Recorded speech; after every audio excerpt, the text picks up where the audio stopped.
Operation Sindoor ಕೇವಲ ಭಯೋತ್ಪಾದಕರ ವಿರುದ್ಧ ಕಾರ್ಯಾಚರಣೆಯಾಗಿರಲಿಲ್ಲ, ಬದಲಾಗಿ ಅದು ನವ ಭಾರತದ ಅಪ್ರತಿಮ ಶಕ್ತಿಯನ್ನು ಜಗತ್ತಿಗೆ ಸಾರಿದ ಐತಿಹಾಸಿಕ ದಿನ ಎಂದು ದಕ್ಷಿಣ ಕನ್ನಡ ಸಂಸದ ಕ್ಯಾಪ್ಟನ್ ಬ್ರಿಜೇಶ್ ಚೌಟ ಅವರು ಬಣ್ಣಿಸಿದ್ದಾರೆ. ಪಹಲ್ಗಾಮ್ ಭಯೋತ್ಪಾದಕ ದಾಳಿಗೆ ಪ್ರತಿಕಾರವಾಗಿ ಭಾರತೀಯ ಸೇನೆ ಪಾಕಿಸ್ತಾನ ಅತಿಕ್ರಮಿತ ಕಾಶ್ಮೀರ ಮತ್ತು ಪಾಕಿಸ್ತಾನದ 9 ಉಗ್ರರ ನೆಲೆಗಳ ಮೇಲೆ ಮಧ್ಯರಾತ್ರಿ ನಡೆಸಿದಂತಹ ವೈಮಾನಿಕ ದಾಳಿಯ ಕುರಿತಂತೆ ಪ್ರತಿಕ್ರಿಯಿಸಿರುವಂತಹ ಸಂಸದರು, ಸಿಂಧೂರ ಎನ್ನುವುದು ರಾಷ್ಟ್ರದ ವೀರತ್ವ, ಧೈರ್ಯ ಮತ್ತು ಸಂಕಲ್ಪದ ಪ್ರತೀಕವಾಗಿ ಹೊರಹೊಮ್ಮಿದೆ. ನಮ್ಮ ಸೇನೆಯ ವ್ಯವಸ್ಥಿತ ಮತ್ತು ಕೆಚ್ಚೆದೆಯ ಕಾರ್ಯಾಚರಣೆಯ ಮೂಲಕ ಭಾರತದ ಸಾಮರ್ಥ್ಯವನ್ನು ಜಗತ್ತಿಗೆ ತೋರಿಸಿಕೊಟ್ಟಿದೆ ಎಂದು ಹೇಳಿದ್ದಾರೆ. ಇಡೀ ರಾಷ್ಟ್ರ ಒಂದು ಹೆಮ್ಮೆ ಪಡುವಂಥ ಸಂದರ್ಭ ಇದು. ನಾವೆಲ್ಲ ತುಂಬ ಕಾತರದಿಂದ ಕಾದಿದ್ವಿ. ಭಾರತದ ಮೇಲೆ ಆಗಿರುವಂಥ ಪಹಲ್ಗಾಮ್ನ ದಾಳಿಗೆ ಒಂದು ಸೂಕ್ತ ಉತ್ತರವನ್ನು ನಾವು ಸೇನಾಪಡೆಗಳು ಕೊಡ್ತದೆ ಅನ್ನುವಂಥ ವಿಶ್ವಾಸ ನಮಗಿತ್ತು. ಅದನ್ನು ನಿನ್ನೆ ರಾತ್ರಿ 2 ಗಂಟೆಯ ನಂತರ ನಮ್ಮ ಸೇನಾಪಡೆಗಳು ಒಂದು ಜಂಟಿ ಕಾರ್ಯಾಚರಣೆಯಲ್ಲಿ 9 ಉಗ್ರವಾದಿ ನೆಲೆಗಳ ಮೇಲೆ ಅತ್ಯಂತ ಪ್ರಿಸಿಷನ್ ಟಾರ್ಗೆಟ್ಗಳನ್ನು ಇಟ್ಕೊಂಡು ಪ್ರಿಸೈಸ್ ಆಗಿ ಅಟ್ಯಾಕ್ಗಳನ್ನು ಮಾಡಿದ್ದಾರೆ ಮತ್ತು ಯಶಸ್ವಿಯಾದ ದಾಳಿಯನ್ನು ನಿರ್ವಹಿಸಿ ಬಂದಿದೆ ಅನ್ನುವಂಥ ಮಾಹಿತಿ ನಮಗೆ ಈಗಾಗಲೇ ಸಿಗ್ತಾ ಇದೆ.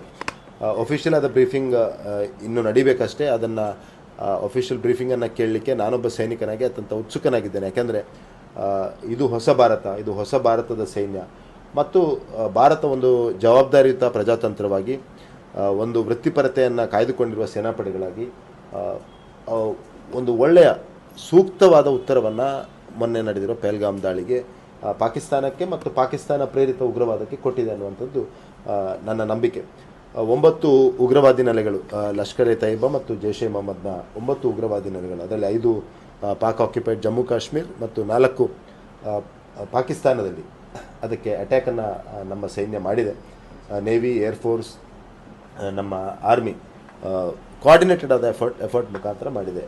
ಒಂದಂತೂ ಅತ್ಯಂತ ಸ್ಪಷ್ಟ, ಈ ಒಟ್ಟು ಕಾರ್ಯಾಚರಣೆಯಲ್ಲಿ ನಮಗೆ ಕಾಣಲಿಕ್ಕೆ ಸಿಗುವಂಥದ್ದು ಸ್ಪಷ್ಟವಾದ ಇಂಟೆಲಿಜೆನ್ಸ್ ಗ್ಯಾದರಿಂಗ್. ಆ ಇಂಟೆಲಿಜೆನ್ಸನ್ನು ಎಕ್ಸಿಕ್ಯೂಟ್ ಮಾಡುವಂಥ, ಆಪರೇಷನ್ಸ್ ಮಾಡುವಂಥ ಫೋರ್ಸಸ್ಗೆ ಅದರ ಟ್ರಾನ್ಸ್ಫರ್, 3 ಸೇನಾಪಡೆಗಳ ಮಧ್ಯದ ಕೋಆರ್ಡಿನೇಷನ್ ಮತ್ತು ಆಮ್ಯುನೇಷನ್ ಮತ್ತು ಟೆಕ್ನಾಲಜಿಯನ್ನು ಏನು ಯೂಸ್ ಮಾಡಿದೆ ಅದನ್ನು ಅತ್ಯಂತ ಪ್ರಿಸೈಸ್ ಆಗಿ ಮಾಡಿದೆ. ಯಾವುದೇ ಕೊಲಾಟ್ರಲ್ ಡ್ಯಾಮೇಜ್ ಇಲ್ಲದೆ ಮಾಡಿರುವಂಥದ್ದು ನಮ್ಮ ರಾಷ್ಟ್ರದ ಜವಾಬ್ದಾರಿಯನ್ನು ಒಂದು ಪ್ರಜಾತಂತ್ರವಾಗಿ ಮತ್ತು ನಮ್ಮ ಸೈನ್ಯದ ವೃತ್ತಿಪರತೆಯನ್ನು ತೋರಿಸ್ತಾ ಇದೆ. ಹಾಗಾಗಿ ತುಂಬ ಖುಷಿ, ಸಂಭ್ರಮ, ಹೆಮ್ಮೆ ಒಬ್ಬ ಸೈನಿಕನಾಗಿ ನನಗೆ ಈ ಸಂದರ್ಭದಲ್ಲಿ ಇದೆ. ನೋಡಿ, ಸೈನಿಕರಿಗೆ ಅತ್ಯಂತ ಹೆಮ್ಮೆಯ ಭಾವನೆ ಇದು. ಯಾಕೆಂದರೆ ಒಬ್ಬ ಸೈನಿಕನಾಗಿ ನಾವು ಸದಾ ಈ ರೀತಿಯ ಹೋರಾಟಕ್ಕೆ, ಈ ರೀತಿಯ ಆಪರೇಷನ್ಸ್ಗಳಿಗೆ ಕಾಯ್ತಾ ಇರ್ತೇವೆ. ಬಿಕಾಸ್ ಯಾವುದೇ ಒಬ್ಬ ಪ್ರೊಫೆಷ್ನಲ್, ಅದು ಯಾವುದೇ ಇದರದ್ದಿರ್ಬೋದು, ಆ ಟ್ರೈನಿಂಗನ್ನು, ಆ ಪ್ರೊಫೆಷ್ನಲಿಸಮನ್ನು ಎಕ್ಸಿಬಿಟ್ ಮಾಡುವಂಥ ಒಂದು ಅವಕಾಶಕ್ಕೆ ಕಾಯ್ತಾ ಇರ್ತಾನೆ.